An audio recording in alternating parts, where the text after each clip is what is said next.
Spiritual tax நேயர்களுக்கு வணக்கம். நான் டாக்டர் தீபா அருளாளன். இன்னைக்கு நம்ம என்ன டாபிக் பத்தி டிஸ்கஸ் பண்ண போறோம் அப்படின்னா 12 ராசி பெண்கள் உங்களோட குணாதிசயங்கள் என்ன, பிரம்மன் உங்களுக்கு எழுதிய விதி என்ன, அதை எப்படி மாத்தி எழுதுறது, உங்களோட சுவாரஸ்யமான கேரக்டர்ஸ் என்னென்ன, உங்களோட காதல் வாழ்க்கை எப்படி இருக்கும், இந்த மாதிரி பல விஷயங்கள் நம்ம இந்த பதிவுல பேச போறோங்க.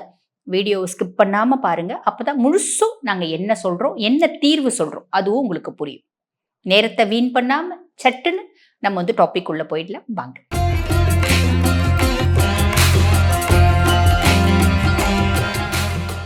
சிம்ம ராசி பெண்கள், உங்களுக்கு பிரம்மன் எழுதிய விதி என்ன அப்படின்னா, பொதுவா சிம்மம் ஒரு கெத்தான பர்சனாலிட்டிஸ் அப்படின்னு தான் சொல்லணும். டாமினேட்டிங் கேரக்டர்ஸ், மிடுக்கான தன்மை, நல்ல ஆற்றல், ட்ரெமெண்டஸ் எனர்ஜி. மற்றவங்களுக்கு கட்டளை இடுறது எனக்கு ரொம்ப பிடிக்கும். நேராக பேசணும், எனக்கு எல்லாமே நேராக பேசு. இந்த பாரு, இந்த சுற்றி வளைச்சி அப்படியே சஸ்கா மஸ்கா பண்ணிலாம் என்கிட்ட பேசாது. எது பேசுனாலும் ஒழுங்காக பேசு, 2 நிமிஷம் ஒன்று டைம் நேராக பேசிட்டு போயிட்டே இரு அப்படின்னு சொல்லக்கூடிய பெண்கள் நிறைய பேரை பார்த்தீங்கன்னா சிம்மமாக இருப்பாங்க அப்படின்னு சொல்லலாம். துணிவு ஜாஸ்தி, ஒரு கூட்டத்தில் தனியாக தெரிவாங்க, தனித்தன்மை வாய்ந்தவங்க அப்படின்னு சொல்லலாம். இந்த மாதிரி தனித்தன்மை வாய்ந்த ஒரே குணாதிசயத்தினால்தான் நிறைய சிம்ம ராசி பெண்கள் சிஇஓ இருப்பாங்க, எம்டியா இருப்பாங்க, ஜிஎம்மா இருப்பாங்க, அதே மாதிரி அரசு அதிகாரிகளா இருப்பாங்க, அரசியல் தலைவராக நிறைய பெண்கள் இருக்காங்க. அவங்க என்ன ராசி நீங்க பாத்தீங்கன்னா நிறைய பேர் சிம்மமா இருப்பாங்க. கட்டளை இடக்கூடிய இடத்துல இருந்தாதான் நான் சந்தோஷமா இருப்பேன், நான் ஹாப்பியா இருப்பேன். எனக்கு எவ்வளோ பெரிய புத்திசாலியா இருந்தாலும் அவங்கிட்ட போய் கை கட்டி தலை குனிஞ்சு வாய் பாத்தீங்கன்னா பொத்தி கண்ணை இப்படி டைரக்டா பார்த்து பேசதான் எனக்கு பிடிக்குமே தவிர கண்ணை தாழ்த்தி பேச எனக்கு பிடிக்காது. இதுதான் சிம்மம். புரியுதுங்களா? பாரதி கண்ட புதுமை பெண்கள் அப்படின்னு சொல்லலாம். நிமிர்ந்த நன்னேரே நேக்கொண்ட பார்வை நிலத்தில் யாருக்கும் மஞ்சாதசருக்கும் அப்படின்ற மாதிரி சிம்மத்தை சொல்லிட்டே போகலாம். அப்ப ஓவர் திமிர் பிடிச்ச பிள்ளைங்களோ அப்படியும் கிடையாது. நாங்க கெத்தா தெரியுமே தவிர உள்ள பாத்தீங்கன்னா நாங்க சும்மா ஒரு வேஸ்ட் பீஸ் அப்படின்னு சொல்லலாம். எப்படி நாங்க பயங்கர கெத்து, நம்பணும், மொத்தம் முடிஞ்சு போச்சு, முழுசும் நம்பிடுவோம். பலாசொலை மாதிரி, அதாவது பலாப்பழத்தை பார்த்தீங்கன்னா மேலே முள்ளு முள்ளா இருக்கும் பார்த்தீங்களா, உள்ளுக்குள்ள சொலை ரொம்ப இனிமையா இருக்கும். அந்த மாதிரி மேலே ரொம்ப கெத்தா தெரியும், ரொம்ப திமிர் பிடிச்சவங்களா தெரியும், நீலாம்பரி மாதிரி தெரியும். ஆனா உள்ளுக்குள்ள நாங்க ரொம்ப அன்பானவங்க. நீ தப்பான பர்சனா இருந்தாலும் எனக்கு நம்பிக்கை வர மாதிரி நீ பிஹேவ் பண்ணிட்ட, உன்னோட பாத்தீங்கன்னா கரிசனம் எல்லாம் நான் ரொம்ப நம்புற மாதிரி என்ன நீ நடிச்சு என்கிட்ட மாத்திட்ட, நான் உன்னை நம்பினேன் அப்படின்னா வேஸ்ட். நான் எப்படி அப்படின்னா நீ என்ன சொன்னாலும் நான் நம்புவேன். இதுதான் சிம்மம். அப்ப சிம்மம் பத்தி மட்டும் நம்ம சொல்லணும் அப்படின்னா எந்த அளவுக்கு புத்திசாலிங்களோ அந்த அளவுக்கு அப்ராணியாவும் இருப்பாங்க.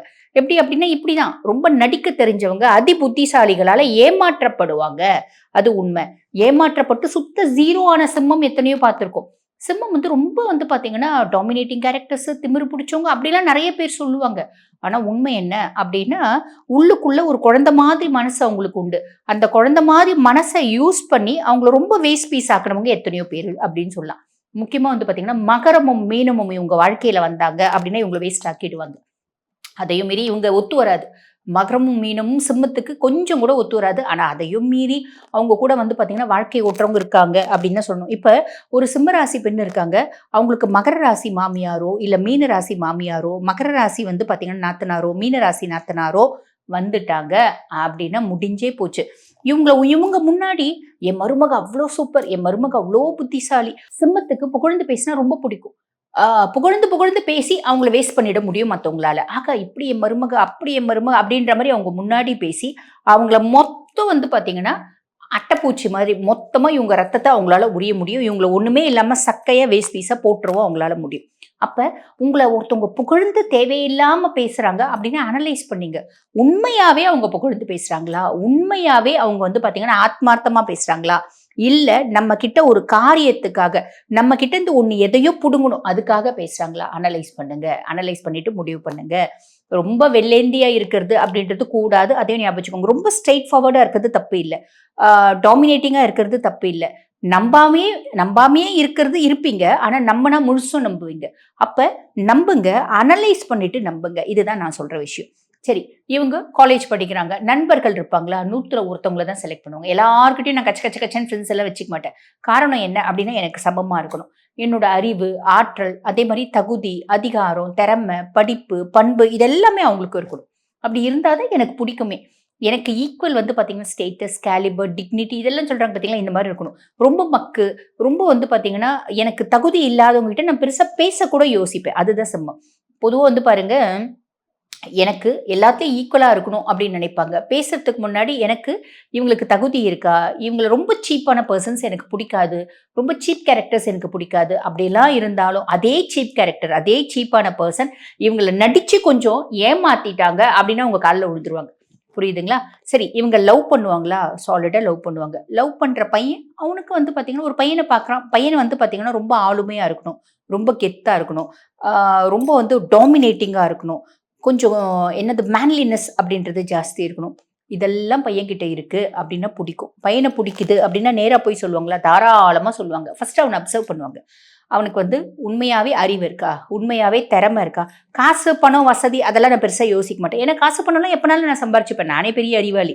நானே பெரிய வந்து பார்த்தீங்கன்னா, திறமைசாலி. அப்ப நான் என்னத்துக்கு காசு, பணம் பின்னாடி ஓடணும்? அதெல்லாம் கிடையாது. அதெல்லாம் என் பின்னாடி தேடி வர அளவுக்கு எனக்கு கெப்பாசிட்டி இருக்கு. அப்ப பையன் நல்ல பையனா? நல்ல ஆளுமையா இருக்கானா? நல்ல குட் கேரக்டரா இருக்கானா? இதெல்லாம் பார்ப்பாங்க. இதெல்லாம் இருக்கு அப்டின்னா பையன லவ் பண்ணுவாங்க. லவ் பண்ணி இன்கேஸ் அந்த பையன் ஒத்துக்கல அப்டின்னு வச்சுக்கோங்களேன். ஏன்னா வாழ்க்கையில ஆல்ரெடி ஆள் இருக்காங்க. ஆல்ரெடி லவ் இருக்கு. இல்லம்மா நான் உன்கிட்ட வெறும் நட்பா தான் பழகுனேன் அப்டின்னு சொல்லிட்டான்னு வச்சுக்கோங்களேன். நேர்ல என்ன பண்ணுவாங்க? Okay, let it be. நீ என்கிட்ட நட்பா தான் பழகுன ரொம்ப சந்தோஷம். என் மனசுல தோணுச்சு. நான் கேட்டேன். உனக்கு பிடிக்கலையா? Okay, let it be. அப்டின்னு சொல்லிட்டு வந்துருவாங்க. அவன் மறுநாள் வந்து திருப்பி நட்பா பழகுறான். அதுக்கப்புறம் நான் வந்து ஃப்ரெண்டா பழகுனேன். எனக்கு பெருசா வந்து மைண்ட் சரியில்ல. நான் அப்புறம் பேசிக்கிறேன் அப்டின்ற மாரி அவன அவாய்ட் பண்ணிடுவாங்க. ஆனா, அந்த வார்த்தைய கேட்டுட்டு வீட்ல வந்து முன்னாடி கெத்தா அக்செப்ட் பண்ணிக்கிறது. ஓகே, பரவால்ல உனக்கு பிடிக்கலன்னா விட்டுரு. ஃப்ரெண்ட்ஸ் எல்லாம் சும்மா தேவையில்லாம வந்து உசுப்பேத்தி விட்டாங்க. எனக்கும் அந்த மாரி தோணுச்சு. ஒருவேளை நீ என் மேல ரொம்ப அட்ராக்ட் ஆகுறியோ அப்படின்னு தோணுச்சு. அதனால நான் கேட்டேன். ஓகே, லெட் இட் பி, விட்டுரு. நீ உன் வேலைய பாரு, நான் என் வேலைய பார்க்குறேன். அப்படின்ற மாரி வெளிய சொல்லிட்டு, உள்ள வந்து ஓன்னு கதறி அழறது. என்ன என்ன வேணான்ட்டு அவன். என்னோட அறிவு என்ன, அழகு என்ன, என்னோட படிப்பு என்ன, என்னோட திறமை என்ன, என்னோட அந்தஸ்து என்ன, என்னோட ஸ்டேட்டஸ் என்ன, என்னோட கேலிபர் என்ன, நான் எவ்வளோ பெரிய புத்திசாலி. எனக்கு எந்த விதத்திலயும் அவன் தகுதி இல்ல. இருந்தாலும் என்ன வேணான்ட்டானே, என்ன வேணான்ட்டானே அப்படின்னு சொல்லிட்டு ரொம்ப நாளா அத மைண்ட்ல வைப்பாங்க. அதுக்கு அடுத்து அவன விட புத்திசாலி, அவன விட திறமைசாலி, அவன விட அழகா ஒரு பையன பார்த்து கல்யாணம் பண்ணிட்டு, அம்மாகிட்ட சொல்லிடுவாங்க. எனக்கு இப்படிதான் வேணும். அவன் முன்னாடி கெத்தா போறது. அவன் யோசிக்க வைக்கணும். அவன யோசிக்க வைக்கணும். எப்படின்னா, "ஐயய்யோ! இந்த பிள்ளைய நம்ம மிஸ் பண்ணிட்டோமே!" அப்படின்னு அவன் வருத்தப்படுற அளவுக்கு இவங்களோட ஆட்டிட்யூட் இருக்கும். பழி வாங்க மாட்டாங்க. கெட்டு போயிடணும்னு நெனைக்க மாட்டாங்க. ஆனா, உன் முன்னாடி நான் கெத்தா இருக்கணும். ஏன்னா, நீ வேணான்னு ரிஜெக்ட் பண்ணல. யார் ஒருத்தவங்க சிம்மத்த ரிஜெக்ட் பண்ணாங்களோ, அவங்க முன்னாடி அவங்க கெத்தா, அவங்க வந்து பார்த்தீங்கன்னா, தல நிமிர்ந்து பெரிய பீக்ல வரணும் அப்படின்னு ரொம்ப சாலிடா ஆசைப்படுவாங்க சிம்மம் அப்படின்னு சொல்லலாம். இதெல்லாம் நல்ல கேரக்டர். ரொம்ப நல்ல கேரக்டர். அதுதான் உண்மை. என்னை யாராவது வந்து பார்த்தீங்கன்னா, சீண்டுனாங்க, கோவப்படுத்துனாங்க, காயப்படுத்துனாங்க, என்ன வந்து இரிட்டேட் பண்ணாங்க, டென்ஷன் பண்ணாங்கன்னா, அவங்க முன்னாடி நான் பெரிய லெவல்ல சாதிக்கணும் அப்படின்ற எண்ணம் டிஃபால்ட்டா ஒவ்வொரு சிம்மத்துக்கும் இருக்கும். புரியுதுங்களா? பொதுவா சிம்மம் யாராவது அவங்கள பிரச்சனை பண்ணிட்டாங்க அப்படின்னு வச்சுக்கோங்களேன், டைரக்ட்டாவே சொல்லுவாங்க. "நீ என்ன நான் வந்து எப்படி தெரியுமா? கண்ணாடி மாதிரி. என் முன்னாடி நின்னு நீ சிரிச்சா நான் சிரிப்பேன். மொறச்சா நான் முறைப்பேன். கோவப்பட்டா நானும் கோவப்படுவேன். நீ என்ன டென்ஷன் படுத்துற, நான் உன்ன அத விட டென்ஷன் படுத்துவேன்." இப்படி நெறைய பஞ்ச் டயலாக்ஸ்ல சிம்மம் பேசும். அப்படின்லாம் அதெல்லாம் ஒரு வயசு, அறியாத வயசு. ஒரு காலேஜ் படிக்கும்போது என்ன கெத்த காமிக்கிறதுக்கு அப்படியெல்லாம் பேசுவேன். ஆனா உண்மை என்ன அப்படின்னா, நான் ஒரு ஏமாந்த ஒரு பெர்சன் அப்படின்னும் சொல்லிக்கலாம். நெறைய விதத்துல ஏமாறுவாங்க. ஆ சிம்பிளா சொல்லணும் அப்படின்னா, யாராவது அவங்களுக்கு துரோகம் பண்ணிட்டாங்க அப்படின்னா, நான் மறக்கிறேன், மன்னிக்க மாட்டேன் அப்படின்ற மைண்ட் செட் சாலிடா சிம்மத்துக்கு உண்டு. சரி, குறை சொன்னா புடிக்காது. "நீ எதுக்கு என்ன இது இப்படி செய்ற? இது நல்லாவே இல்லையே!" அப்படின்ட்டு அந்த வேலைய அடுத்து செய்யவே மாட்டாங்க. சாப்பாடு குழம்பு இப்ப மாமியார் சொல்லிட்டாங்கன்னு வச்சுக்கயேன், "ஏம்மா குழம்பு செஞ்சிருக்கேன், அந்த குழம்பு நல்லாவே இல்லையேம்மா, எண்ணெய் கத்திரிக்காய் குழம்பு." அதுக்கப்புறம் எப்பயுமே எண்ணெய் கத்திரிக்காய் குழம்பு செய்ய மாட்டாங்க. "அது உங்களுக்கு பிடிக்கலல்ல அத்த, நீங்களே செஞ்சுடுங்க." அதே மாமியார், "அம்மா ரொம்ப சூப்பரா இருக்கும்மா. டெய்லி எண்ணெய் கத்திரிக்காய் குழம்பு, ரசம், தயிர் குழம்பு, ஒரு ஒரு 10 தினுசு பண்ணுனா கூட செஞ்சுடுவாங்க." குறை சொல்ட்டா, அந்த குறை சொன்ன வேலைக்கு அடுத்து மாட்டாங்க அப்படின்னு சொல்லலாம். நல்லபடியா புகழ்ந்து பேசி ஒரு நாள் ஃபுல்லும் நீ வீட்டு வேலைய வாங்கிக்கலாம். நல்லபடியா புகழ்ந்து பேசி சிம்மத்தினோட சம்பளம் மொத்தம் வாங்கிக்கலாம்.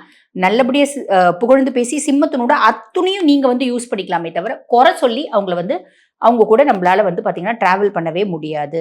கணவரே மனைவி கிட்ட வந்து பார்த்தீங்கன்னா, புகழ்ந்து பேசி தான் வாழணும். சிம்ம ராசி ஒய்ஃபா, "என் ஒய்ஃப் ரொம்ப சூப்பர் தெரியுங்களா? Ideal wife. என் ஒய்ஃப் சாப்பாடு செய்வாங்க பாரு, சூப்பரா செய்வாங்க. உழுந்து அடிச்சுக்கின்னு 365 நாளும் 30 வகையான டிஷ்ஷஸ் செய்வாங்க. அவமானத்த பெருசா தாங்க மாட்டாங்க. குறை சொல்றத தாங்க மாட்டாங்க. அதே மாரி ஸ்டேட்டஸு, புகழு, செல்வாக்கு எல்லாமே வேணும் அப்படின்னு ஆசைப்படுவாங்க. ஃபேமிலியோட கலாச்சாரம் என்ன? அத ஃபாலோ பண்ணுவாங்க. அவ்ளோ சீக்கிரம் யாரையும் நம்ப மாட்டாங்க. நம்புனா முழுசா நம்புவாங்க. அதுதான் பார்த்தீங்கன்னா சிம்மம். "வச்சா குடுமி, இல்ல மொட்டை." அதுதான் நாங்க. மைனஸ் ஏதாவது இருக்கா அப்படின்னா, கொஞ்சம் ஈகோ. கொஞ்சம் ஈகோஸ்டிக் அப்படின்றது உண்டு.